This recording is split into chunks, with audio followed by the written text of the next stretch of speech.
오늘은 거룩한 주일입니다. 다 함께 찬양하며 하나님께 예배드리겠습니다.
할렐루야. 내가 정직한 자들의 모임과 회중 가운데서 전심으로 여호와께 감사하리로다.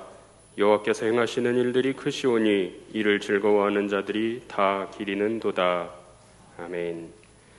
우주 만물을 지으신 아버지 하나님, 거룩한 주일을 기억하여 예배자리 사모하게 하심을 감사드립니다. 이 시간 드리는 예배 가운데 우리의 모든 허물을 자복하오니 주께서 모든 죄악을 사하여 주옵소서. 말씀을 통해 새 힘과 능력을 얻는 귀한 예배 되게 하여 주옵소서. 모든 말씀 우리를 구원하신 예수 그리스도의 이름으로 기도드리옵나이다. 아멘.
전능하신 아버지 하나님 천지의 창조주를 믿습니다.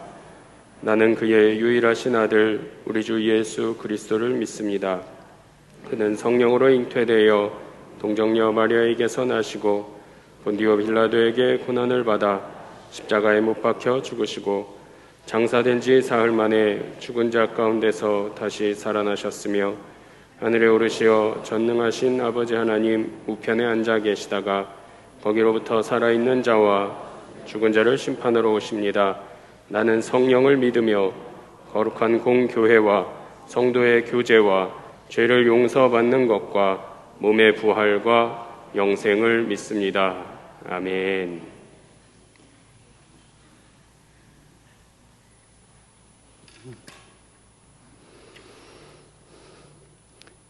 영원 무궁하시며 거룩하신 하나님 아버지, 10월 넷째 주 주일 예배드리게 하여 주심에 감사드리오며 이 땅의 모든 사람들마다 서로 사랑에 주님의 사랑으로 사랑하며 화목하게 하옵소서.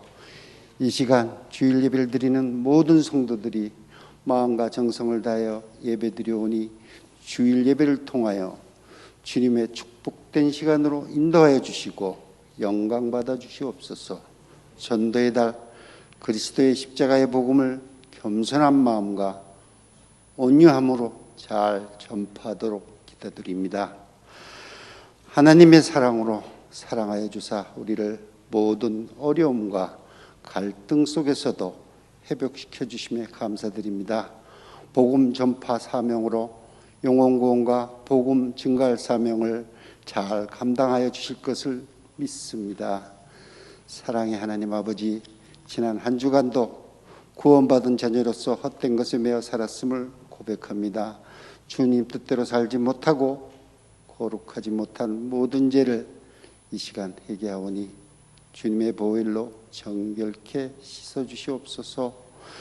저희들을 인도하여 주사 늘 성령 충만한 삶으로 인도하여 주시옵소서. 사랑의 하나님 아버지, 코로나와 더불어 보내온 시간들을 동안 저희들의 믿음 생활을 기억하여 주사 주님의 뜻을 바로 알게 하여 주시옵시며 우리의 믿음이 연약하지 않도록 성령님께서 붙잡아 주시옵고 굳건한 믿음으로 말씀과 기도를 붙잡고 의롭게 살아가며 이전으로 회복시켜 주시옵소서. 하나님 아버지, 주님의 몸된 강석교회가 하나님의 뜻에 의한 하나님이 원하는 교회가 되기 위하여 믿음으로 하나 되는 굳건한 공동체가 되길 원하옵나이다.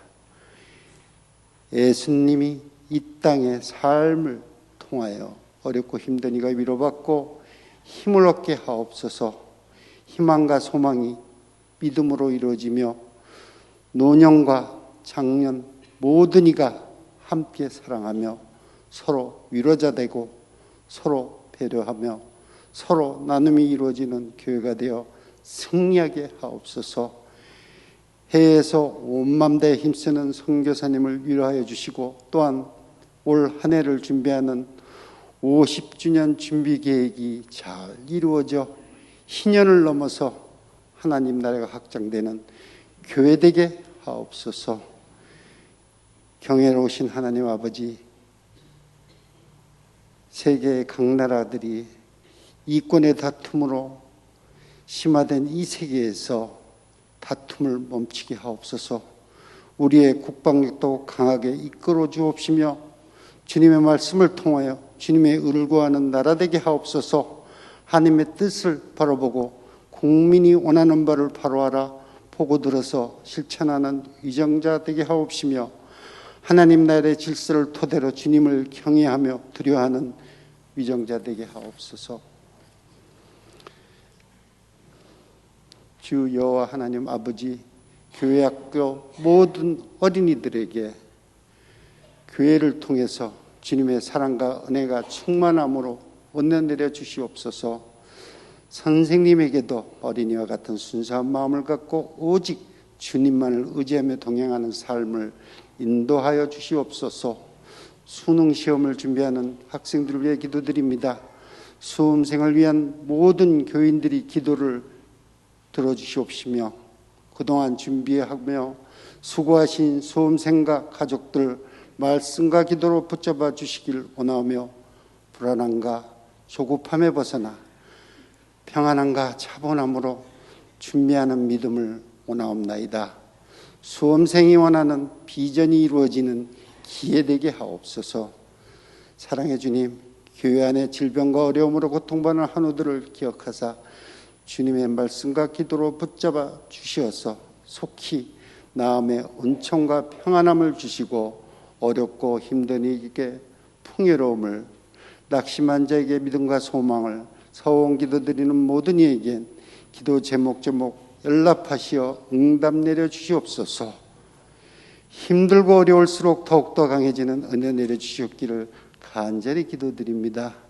오늘 말씀을 두고 전하실 이덕한 담임 목사님께 영육간의 강건함을 지켜주시고 말씀을 통하여 지혜와 명철과 권능이 더하여 주셔서 새로운 확신의 소망을 바라보고 그리스도인으로 살아가는 자녀 되게 하옵소서. 귀한 찬양을 주님께 올리는 할렐루야 찬양대를 축복 내려 주옵시며 묵묵히 헌신 봉사하는 손길 기억하사 한량없는 은혜로 살아가게 하옵소서. 주 여호와 하나님 아버지, 혼돈된 이 세상 속에 살아가지만 주님과 함께함으로 세상을 이기며 살아가는 자녀임을 믿사오며 우리를 죄에서 구원하신 예수님의 이름으로 기도드립니다. 아멘.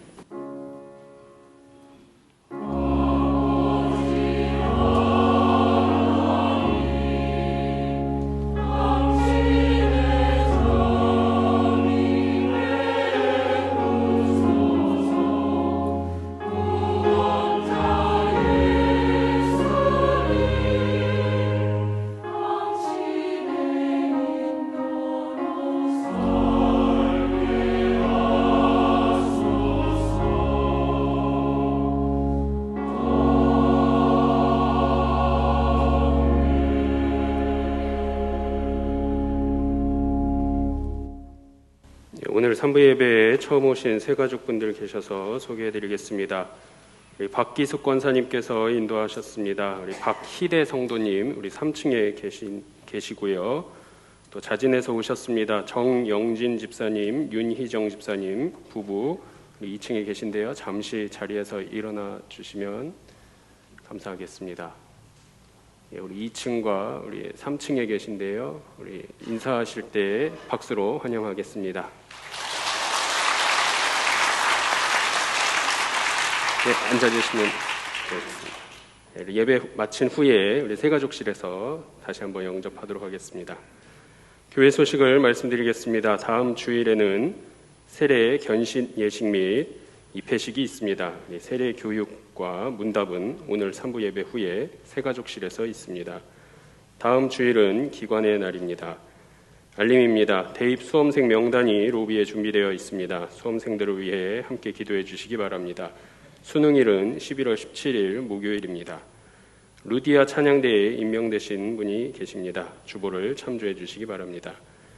담임 목사님께서 오늘 오후 예배부터 26일 수요일까지 은천교회 부흥회를 인도하십니다. 은혜의 시간 되도록 함께 기도해 주시기 바랍니다.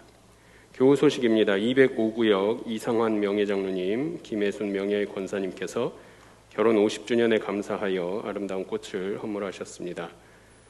결혼 소식입니다. 319역 박희춘 장로님, 한현희 권사님의 장남 준용군과 204구역 이호복 권사님, 안현실 권사님의 장녀 현혜양의 결혼식이 29일 토요일 오후 3시 30분 여의도 웨딩 컨벤션 3층 그랜드 볼룸에서 있습니다.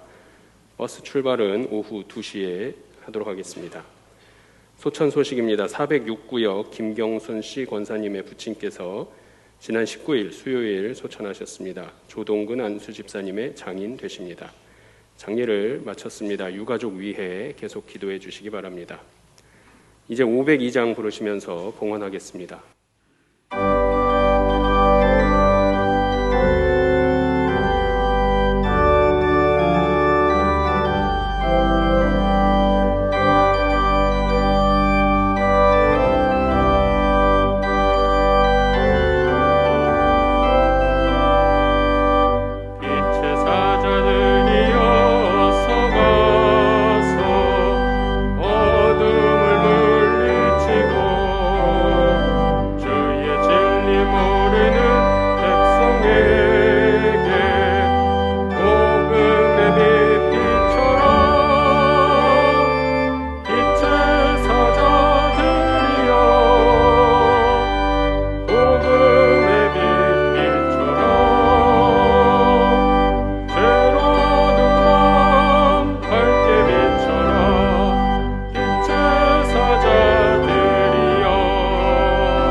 구원하사 하나님의 자녀 삼아주시고 한결같은 사랑으로 이끌어주시는 하나님의 은혜 진심으로 감사를 드립니다. 하지만 저희들이 코로나 기간에 우리들의 신앙을 되돌아볼 때 빛의 사자로 살지 못했고 선한 사역에 힘을 내지 못했으며 순종하지 못하고 하나님의 복음을 전하지 못했던 저희들의 모습이기에 주님 앞에 부끄러워합니다. 하나님, 우리를 긍휼히 여기시고 우리에게 새 힘 주시어서 정말 주님이 우리를 구원하시고 부르신 그 목적에 부합되는 빛의 자녀들로서 선한 사역에 힘쓰는 모두가 될 수 있도록 도와 주옵소서. 하나님, 오늘 우리가 주께 예배하며 우리의 몸과 마음과 시간과 물질을 드리오니 하나님 받으시옵소서. 특별히 이 시간 주일헌금과 감사 예물을 바칩니다. 하나님 받으시옵소서. 그리고 드린 손길의 삶 속에 기쁨이 충만하게 하옵소서. 10의 1조를 드립니다. 그 가정 위에 은혜 복을 내리셔서 기도마다 응답되게 하시고 길이 열리게 하시고 형통하게 하시옵소서. 구제헌금, 장학헌금, 국내외 선교헌금을 바칩니다. 복음에 비친 마음으로써 하나님의 사랑을 이웃들에게 전하며 복음을 전하기 위하여 드려지는 예물이 오니 보내시고 쓰실 때에 구원의 역사 나타나게 하시옵소서. 기도 제목을 담아 선헌금을 드리는 마음들을 하나님 응답하여 주시고 오늘 꽃꽂이 예물을 드리는 장로님의 가정을 축복하셔서 남은 생애가 건강하고 평안하고 이전보다 복될 수 있도록 하나님 은혜 내려 주옵소서. 아버지 하나님, 전 세계가 코로나로, 전쟁으로, 경제적 위기로, 기근과 재해로 어려움을 겪습니다. 하나님 도와주옵소서. 고치실 분도 바로잡을 분도 치료하실 분도 하나님밖에 없는 줄 알았사오니 주님 도와주옵소서. 특별히 이 나라를 불쌍히 여기시어서 이 나라의 예전의 신앙들이 회복되게 하시고 하나님 앞에 온 백성이 돌아오게 하시고 하나님의 정의가 강물처럼 흐르는 복된 나라 되도록 하나님이 지켜주옵소서. 우리 교회를 통해서 더 많은 영혼을 구원하시되 먼저 우리 모두가 선한 사역에 힘을 쓰게 하시고 연로하신 어른들을 영육간에 강건하게 하시고 병든 자들을 치유하시며 질병으로 고통받는 자들을 위로하시며 새 힘 주옵소서. 성도들이 손대하는 직장과 일터와 사업장 위에 복을 주시고 우리 젊은이들에게 꿈을 주시며 아이들이 공부하는 데 지혜를 베푸시고 그리고 젊은이들의 앞길을 하나님이 열어 주옵소서. 수능을 준비하는 수험생들에게 평안함을 주시고 남은 기간 지혜롭게 잘 준비할 수 있도록 하나님이 도와 주옵소서. 아버지 하나님, 오늘 새로 등록한 가족들을 축복하시어서 구원의 역사가 일어나게 하시고 우리와 함께 신앙생활 잘하도록 만들어 주옵소서.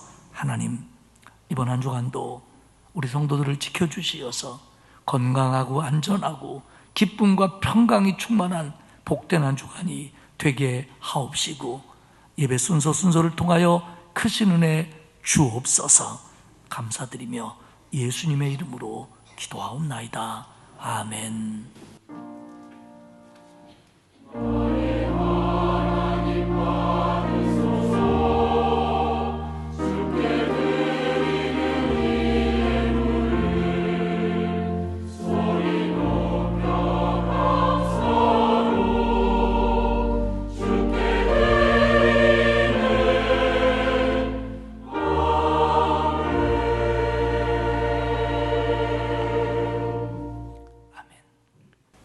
오늘 우리에게 주시는 하나님의 말씀은 사도행전 26장 24절에서 32절까지의 말씀입니다. 신약성경 234페이지입니다. 사도행전 26장 24절에서 32절까지 말씀 봉독하겠습니다. 바울이 이같이 변명하매 베스도가 크게 소리내어 이르되 바울아 내가 미쳤도다. 내 많은 학문이 너를 미치게 한다 하니 바울이 이르되 베스도 각하여 내가 미친 것이 아니요 참되고 온전한 말을 하나이다. 왕께서는 이 일을 아시기로 내가 왕께 담대히 말하노니 이 일에 하나라도 아시지 못함이 없는 줄 믿나이다. 이 일은 한쪽 구석에서 행한 것이 아니니이다. 아그리빠 왕이여, 선지자를 믿으시나이까? 믿으시는 줄 아나이다. 아그리빠가 바울에게 이르되 내가 적은 말로 나를 권하여 그리스도인이 되게 하려 하는도다. 바울이 이르되 말은 적으나 많으나 당신뿐만 아니라 오늘 내 말을 듣는 모든 사람도 다 이렇게 결박된 것 외에는 나와 같이 되기를 하나님께 원하나이다 하니라. 왕과 총독과 버니게와 그와 함께 앉은 사람들이 다 일어나서 물러가 서로 말하되 이 사람은 사형이나 결박을 당할 만한 행위가 없다 하더라. 이에 아그리빠가 베스도에게 이르되 이 사람이 만일 가이사에게 상소하지 아니하였더라면 석방될 수 있을 뻔하였다 하니라. 아멘. 할렐루야 찬양대의 영광의 송가 찬양 후에 담임 목사님께서 그리스도인이 되게 하려는도다 라는 제목으로 말씀 선포하시겠습니다.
은혜스럽고 귀한 찬양 고맙습니다.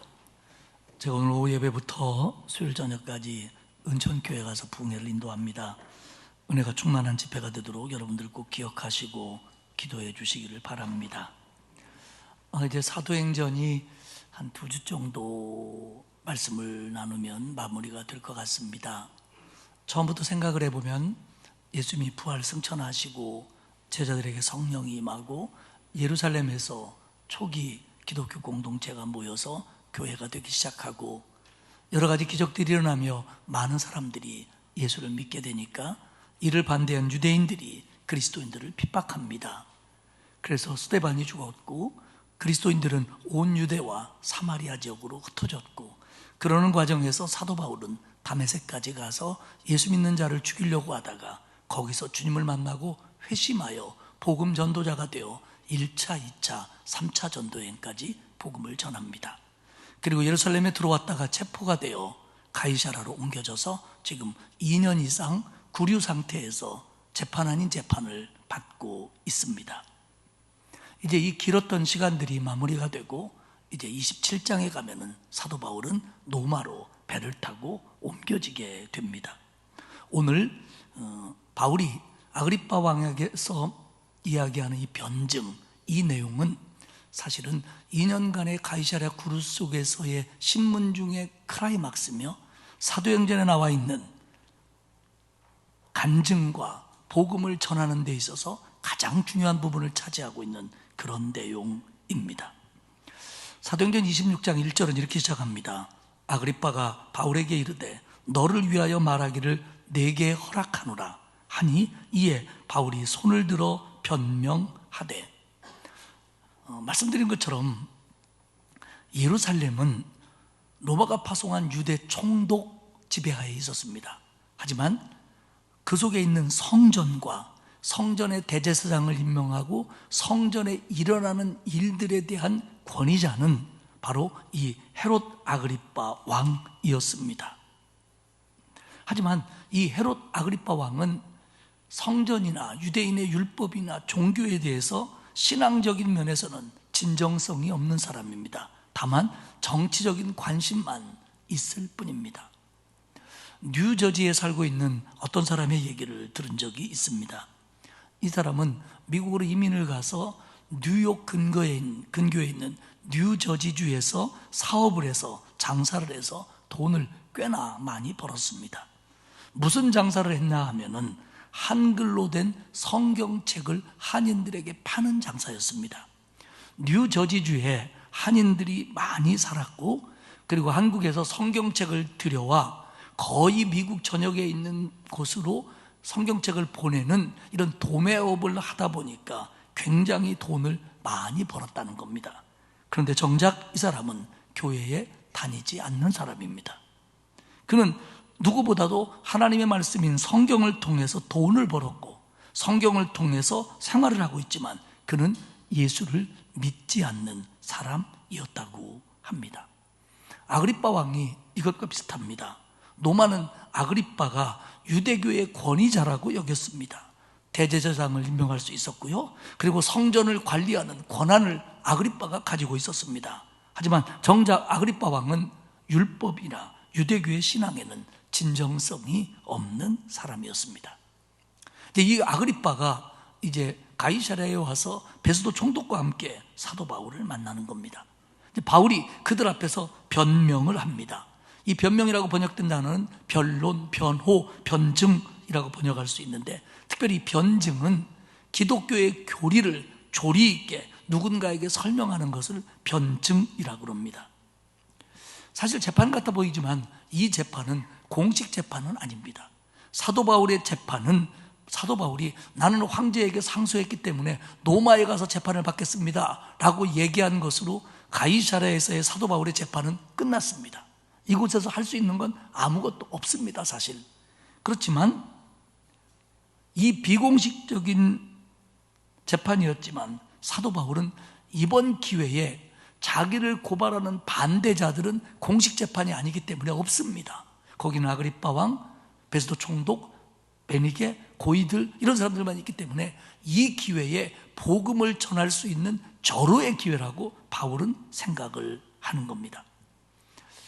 과거로 돌아가서 바울이 다메섹으로 가서 복음을 전하려고 하다가 주님을 만나고 다메섹에 들어가서 아나니아라고 하는 주의 제자를 만납니다. 그때 아나니아가 주님께서 자기에게 주신 말씀을 바울에게 전하는데 사도행전 9장 15절에서 이렇게 전합니다. 주께서 이르시되 가라. 이 사람은, 바울은 내 이름을 이방인과 임금들과 이스라엘 자손들에게 전하기 위해서 택한 나의 그릇이다 라고 주님이 나에게 말합디다 라고 바울에게 전했습니다.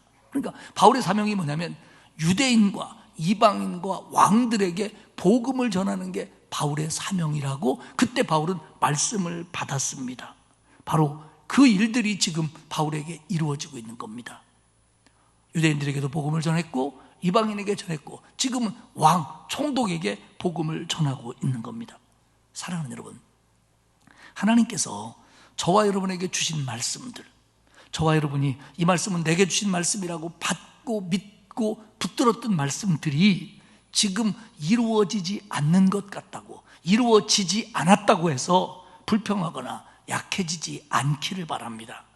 하나님은, 하나님의 말씀은, 하나님의 약속은 때가 되면 하나님이 이루십니다. 할렐루야. 그렇기 때문에 이 말씀을 조급하게 여기지 마시고 우리 마음에 새기고 그 말씀이 반드시 이루어진다는 걸 믿고 기다리는 저와 여러분이 되시기를 축복합니다. 바울은 이어서 2절에 이렇게 얘기합니다. 아그리빠 왕이여, 유대인이 고발하는 모든 일을 오늘 당신 앞에서 변명하게 된 것을 다행으로 여기나이다. 나는 왕에게 오늘 이렇게 이야기할 수 있다는 것을 참 다행으로 여깁니다. 그런데 다행으로 여기다, 다행, 이 단어가 어떤 단어냐면 예수님께서 갈릴리에서 많은 무리들을 산상에 모아놓고 주옥 같은 설교를 하십니다. 그것이 마태복음 5장 이하의 산상수훈입니다. 근데 그 산상수훈을 하시면서 여러분 다 아실 겁니다. 심령이 가난한 자는 복이 있나니, 온유한 자는 복이 있나니, 심령이 가난한 자는 축복되다. 바로 이 복되다, 복이 있나니, 이 단어를 여기에서는 다행이라고 번역을 했습니다. 그러니까 바울은 지금 2년간의 구류 생활을 하고 있고요, 이 끝이 보이지 않는, 이거 뭐 맥도 없는 그런 재판을 받고 있지만, 그리고 자기가 복음을 전하다가 억울하게 옥에 갇혀 있지만, 그는 이런 모든 과정에 불만스러워하는 것이 아니라 오늘 아그리빠 왕과 총독에게 복음을 전할 수 있는 것을 자기는 축복이라고 여긴다는 겁니다. 사랑하는 여러분, 우리가 알아야 될 건 그겁니다.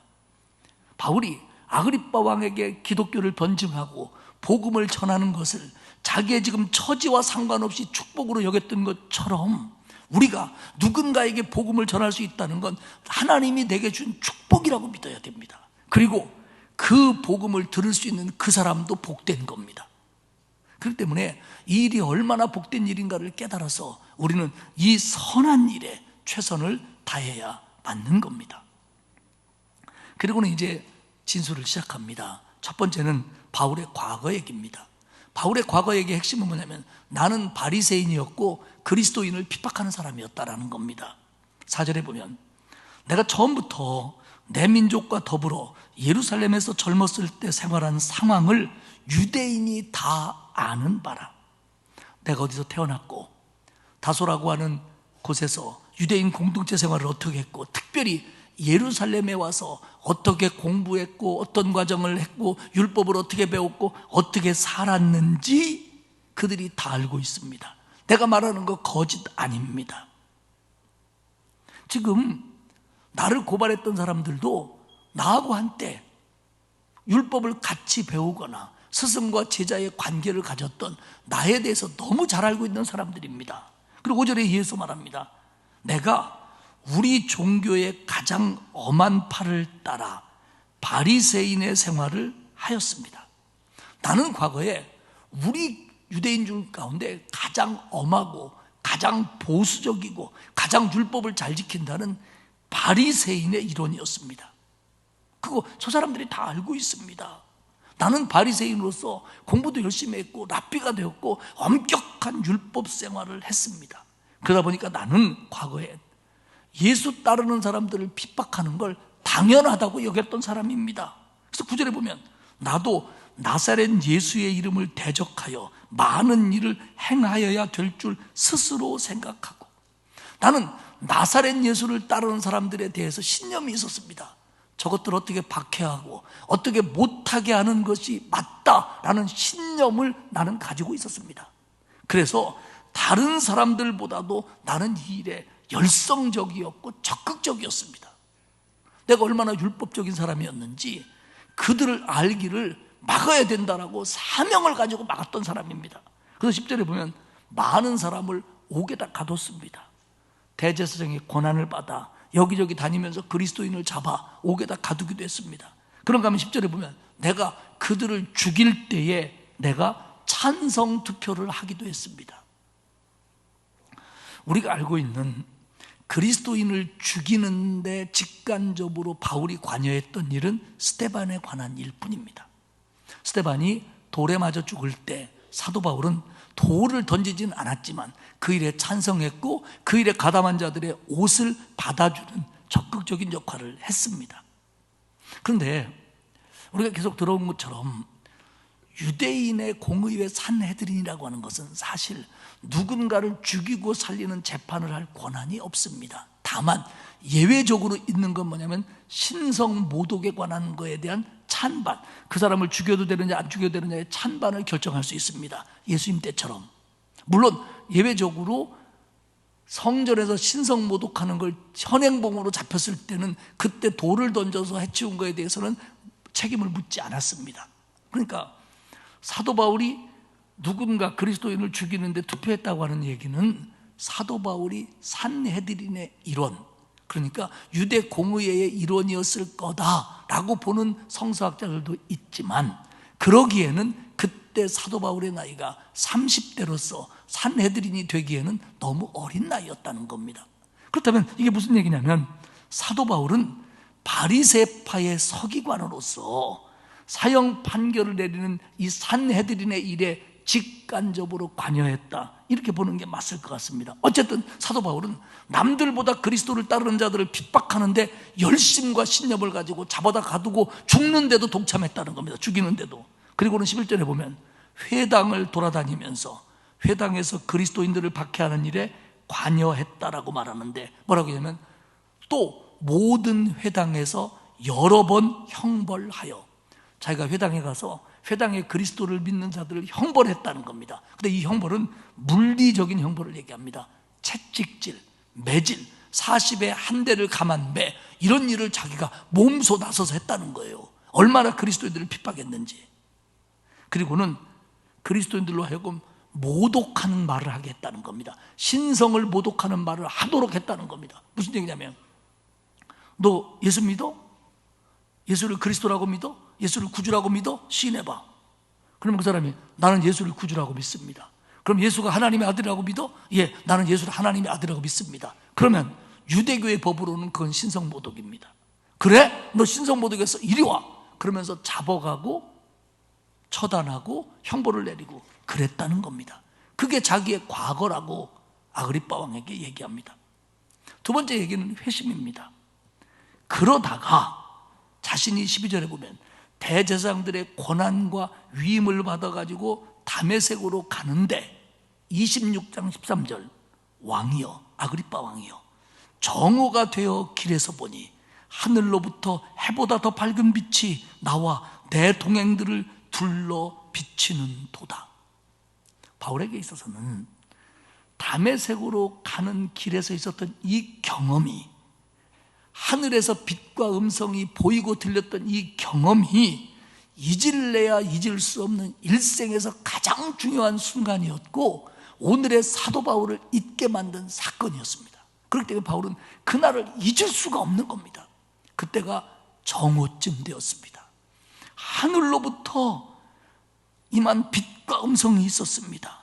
해보다 더 밝은 빛이 우리를 둘러 비췄습니다. 둘러 비추다, 초자연적인 빛이 계속적으로 빛내고 있었다, 이런 뜻입니다.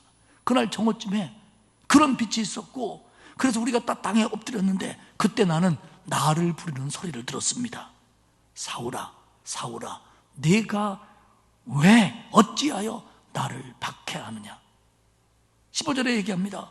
내가 대답하여 이르되 주님 누구시나이까? 주께서 이르시되 나는 네가 박해하는 예수라. 자기는 거기서 깨달았다는 겁니다. 자신은 예수를 믿는 자를 박해하는 줄 알았는데 자신이 예수를 박해하고 있었다는 겁니다. 그럴 수밖에요. 사도 바울은 예수는 죽은 걸로 끝났고 죽은 걸로 끝난 것을 안 끝났다고 우기는 사람들을 박해하고 있었는데 죽은 걸로 안 끝난 그분을 자기가 박해하고 있었다는 걸 알았다는 겁니다. 그래서 자신이 그때부터 회심을 했다는 겁니다. 그리고 세 번째 얘기는 사명입니다.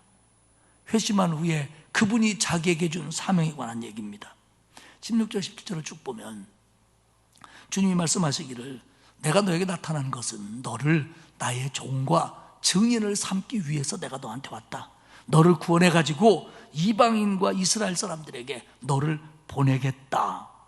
그러면서 나를 보내시는 목적을 얘기하시는데 18절에 보면 그 눈을 뜨게 하여 어둠에서 빛으로 사탄의 권세에서 하나님께로 돌아오게 하고 죄사함과 나를 믿어 거룩하게 된 무리 가운데서 기업을 얻게 하리라 하더이다. 주님이 다메섹으로 가는 도중 이러이러한 일들을 통해서 나타나시고 나한테 말씀하시기를 내가 이방인과 유대인에게 너를 보내는데 보내는 이유는 뭐냐면 그들의 영적인 눈을 뜨게 해서 어둠에서 빛으로 옮기고 사탄의 권세에서 하나님의 품으로 돌아오게 하고 죄사함을 입고 그리고 그들에게 기업을 얻게 하기 위해서 너를 보내겠다. 이제 너는 내 종인이고 이 일의 증인이다 라고 말씀하셨다는 겁니다. 그러니까 바울은 부활하신 주님이 지금도 행하고 계시는 그 일들을 돕는 하나님의 종으로서 사명을 받았다는 겁니다. 이 일을 위해서 바울을 보내신다는 겁니다. 첫째가 뭡니까?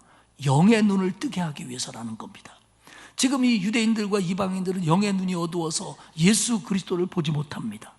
예수님이 죽으시고 부활하시고 영광 중에 계신 것을 못 봅니다. 그런데 너를 통해서 그들이 믿음 가운데 영으로 그것을 보게 해주겠다는 겁니다. 두 번째는 어둠에서 빛으로 돌아오게 만들겠다는 겁니다. 죄 가운데 행하면서도 죄 가운데 살면서도 어둠인 줄 모르고 사는 사람들을 구원해서 빛이신 하나님의 품으로 돌아오게 만들겠다는 겁니다. 바울을 통해서. 그리고는 사단의 권세에서 하나님에게로 돌아오게 하겠다.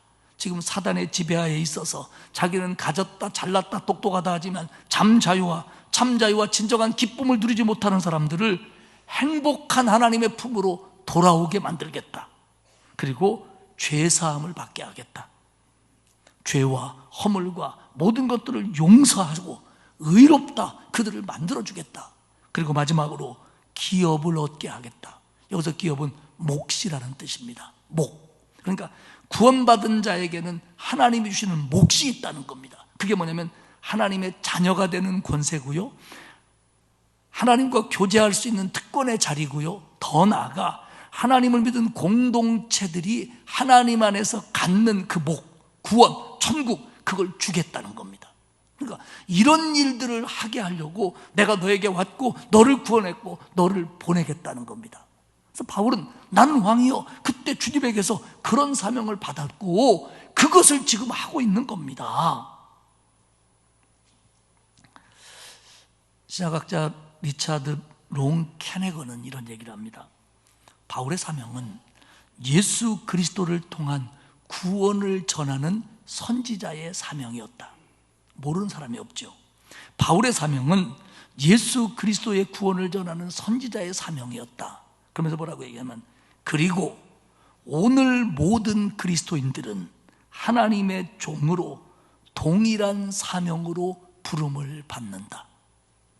사도 바울은 그날 주님께 구원의 복음을 전하는 사명을 받았는데 오늘 모든 그리스도인들은 크고 작음에 있어서 동일한 사명을 받았다라고 롱 캐네커는 이 부분에서 이야기를 합니다. 오늘의 그리스도인들, 구원받은 우리는 누군가의 영의 눈을 뜨게 해서 믿음으로 주님을 바라볼 수 있게 만들고 어둠에서 빛으로 사단의 권세에서 하나님의 품으로 돌아오게 하고 죄사함을 받고 하나님의 기업을 자기의 몫으로 얻게 하는 일을 하게 하기 위한 사명자로 부름을 받았다는 겁니다. 할렐루야. 이게 선한 사역입니다. 이 선한 사역에 우리는 힘을 써야 되는데 이게 얼마나 복된 일인지, 이게 얼마나 우리에게 준 본질적인 사명인지를 잊은 채 내 신앙 하나 챙기기도 어려운 가운데 살아갈 때가 한두 번이 아니라는 겁니다. 바울은 자기의 과거를 얘기했습니다. 나 바리새인이었고 핍박자였다. 자기의 회식을 얘기합니다. 다메섹으로 가다 나 주님 진짜로 만났다. 그리고 사명을 얘기합니다. 나는 이러이러한 일을 하라고 사명을 받았다. 그리고 마지막으로 가장 중요한 부분에 사도 바울은 아그리빠 왕과 베스도와 버니게와 주변에 있는 사람들에게 복음을 전합니다. 나는 그 사명을 가지고 다메섹에서도 전했고 예루살렘에서도 전했고 유대 온 땅과 이방인에게 전했다. 그리고 예루살렘에 왔더니 유대인들이 성전에서 나를 잡아 죽이려고 하더라. 22절 얘기합니다. 그런데 하나님의 도움으로 나는 죽지 않았고 오늘까지 높고 낮은 사람들에게 복음을 전하고 있고, 그리고 내가 얘기하는 이거는 내가 만들어낸 게 아니라 이미 그들이 믿고 있는 구약에서 예언된 말씀들이다.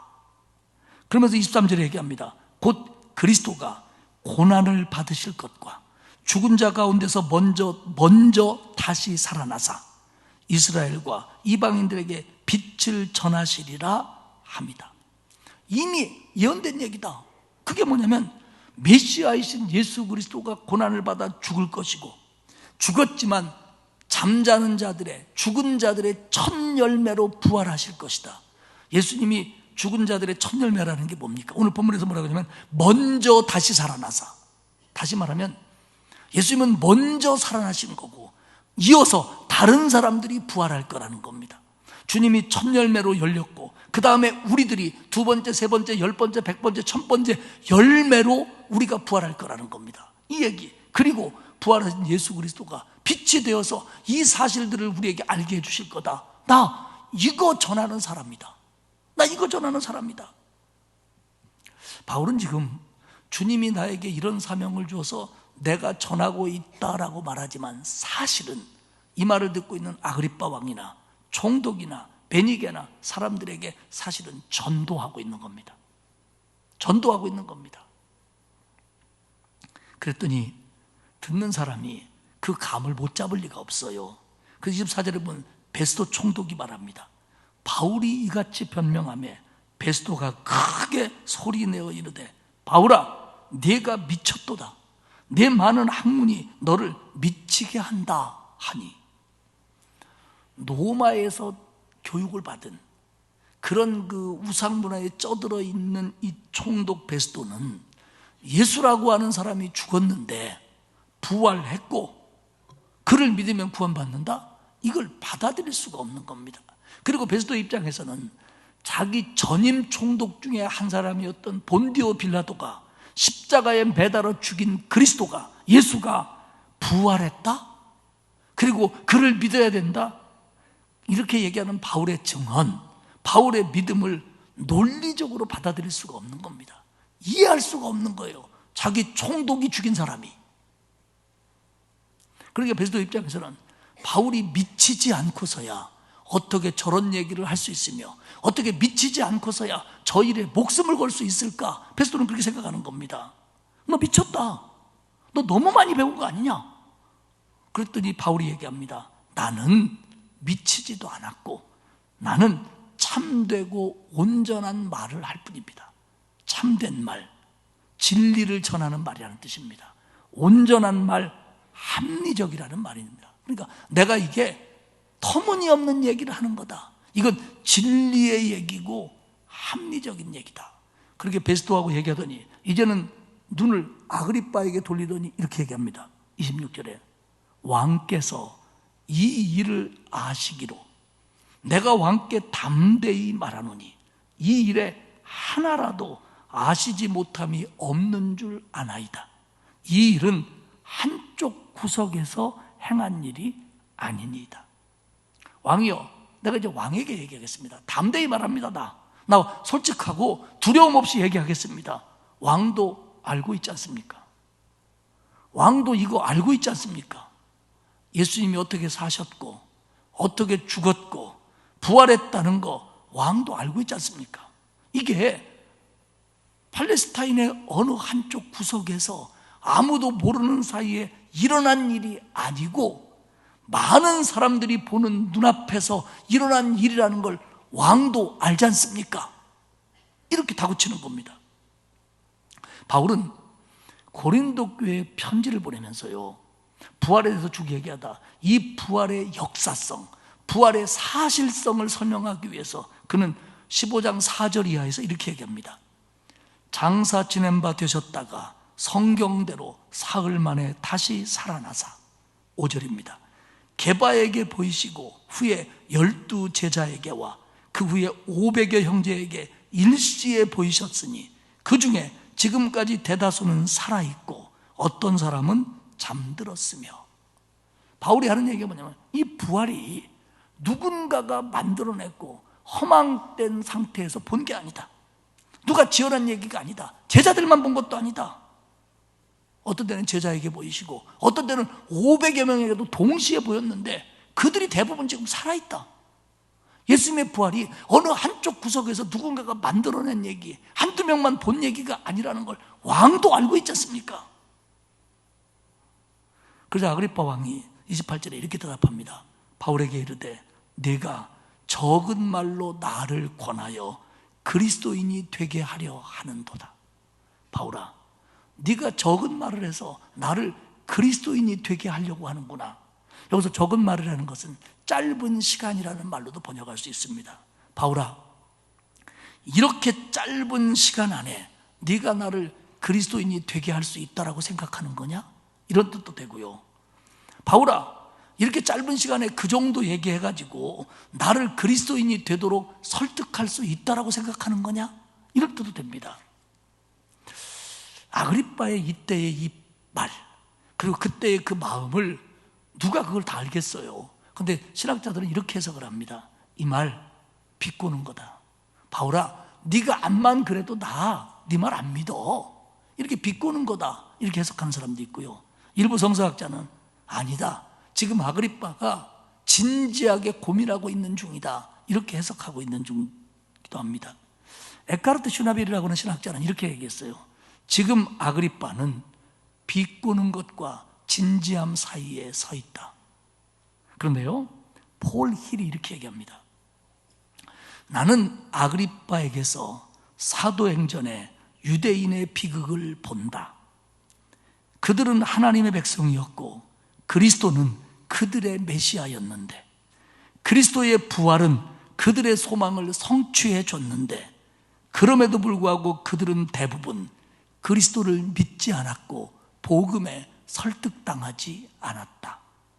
그러니까 폴 힐이 안타까워하는 건 뭐냐면 지금 아그리빠의 모습이 그 당시의 유대인의 모습이었다. 그들이 기다리던 메시아가 왔고 그들에게 구원의 길을 열어주었고 그들이 그렇게 기도하며 바랐던 소망이 열려졌는데 도 그들은 예수를 믿지 않았다는 겁니다. 그들 중에 대표가 바로 이 사람 아그리빠였다는 거죠. 신문이 끝난 다음에 아그리빠와 베스도와 버니게 고위관들이 모였어요. 그래서 머리를 맞대면서 그들이 얘기하는 겁니다. 야, 이 사람은 아무리 봐도 사형을 당하거나 결박당할, 여기 잡혀있을 그런 죄는 지은 사람은 아니다. 그러면서 32절에 아그리빠가 베스도에게 이렇게 얘기합니다. 이 사람이 만일 가이사에게, 황제에게 상소하지 않았더라면 석방될 수 있을 뻔하였도다. 이 사람이 황제에게 상소를 안 했다면 우리가 놓아줄 수도 있었을 거다라고 얘기하지만 그들은 사도 바울을 풀어주지 않습니다. 왜냐하면 아그리빠도 그렇고 총독도 그렇고 바울이 중요한 게 아니에요. 진리가 중요한 게 아니에요. 진실이 중요한 게 아니에요. 그들은 그들이 다스려 가야 될 많은 유대 백성이 중요하고 유대 백성의 대표라고 하는 유대인의 종교 지도자들, 산헤드린, 그들이 바울을 죽이라고 하기 때문에 그들이 있는 한 바울을 놓아줄 수는 없는 겁니다. 그래서 바울은 다음 장에 로마로 호송이 됩니다. 사랑하는 여러분, 우리가 사도행전을 보면서 바울의 재판을 보면서 느끼는 게 그거 아닙니까?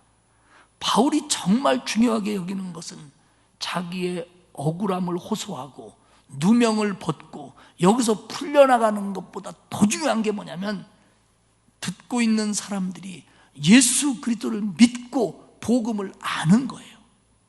그렇기 때문에 그는 기회만 있으면 베스도에게도, 아그리빠에게도, 그 전에 베릭스에게도 복음을 전하는 거예요.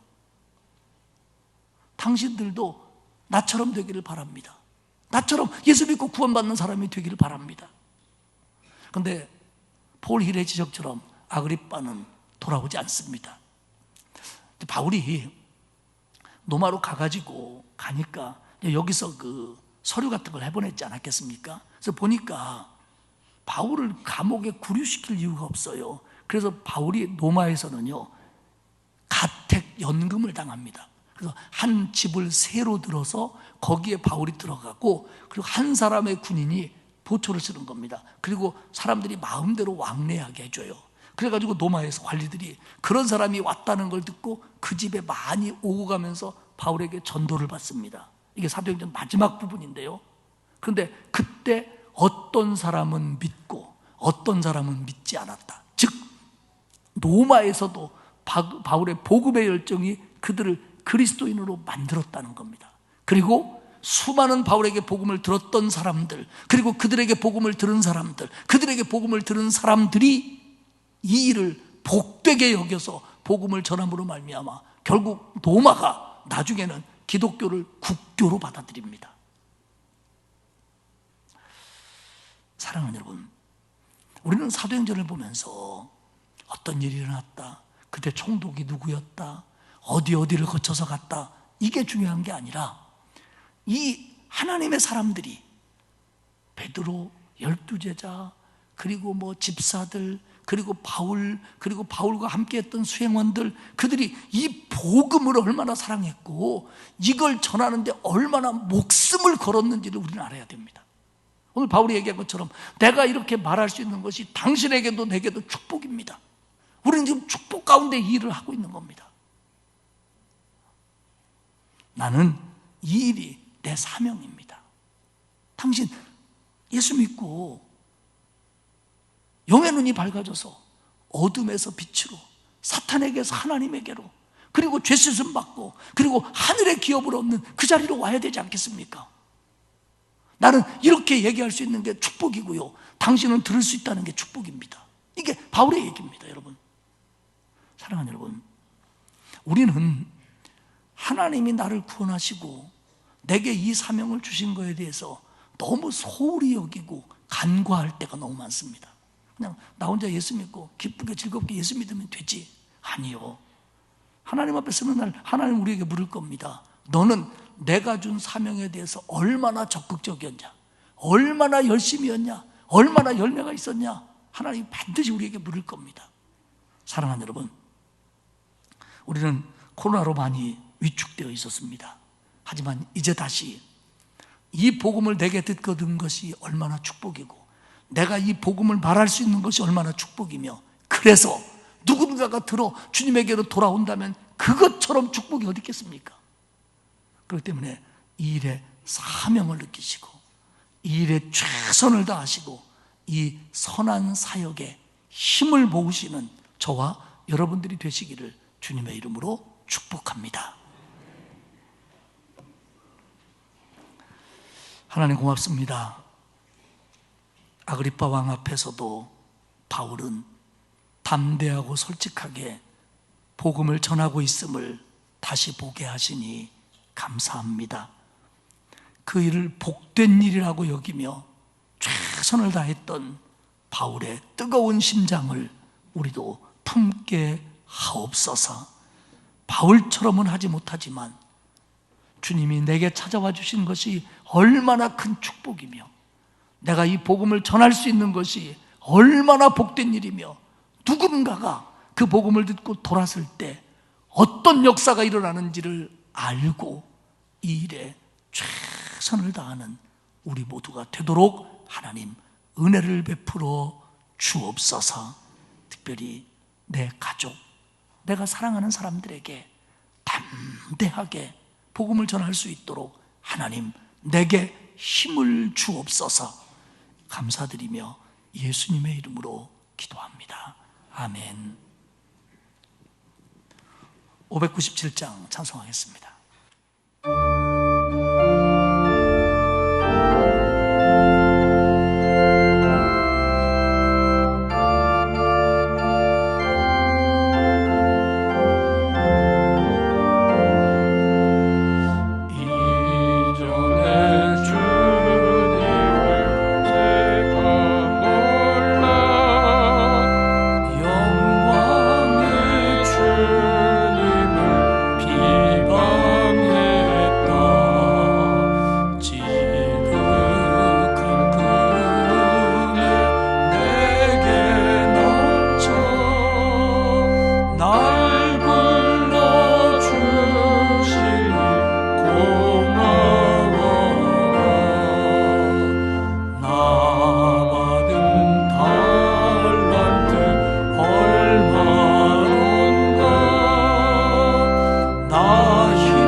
이제는 나의 주님 예수 그리스도의 은혜와 하나님 아버지의 넓고 크신 사랑하심과 성령님의 감화감동 위로 교통하시는 역사가 나를 구원해 주신 하나님의 은혜에 깊이 감사하며 이 복된 일을, 이 복음 전하는 일에 최선을 다할 것을 다짐하는 온 성도들 머리머리 위에와 그 가정과 자녀와 일터 위에와 그리고 우리 교회와 이 나라 위에 이제로부터 영원까지 함께하옵시기를 간절히 축원하옵나이다.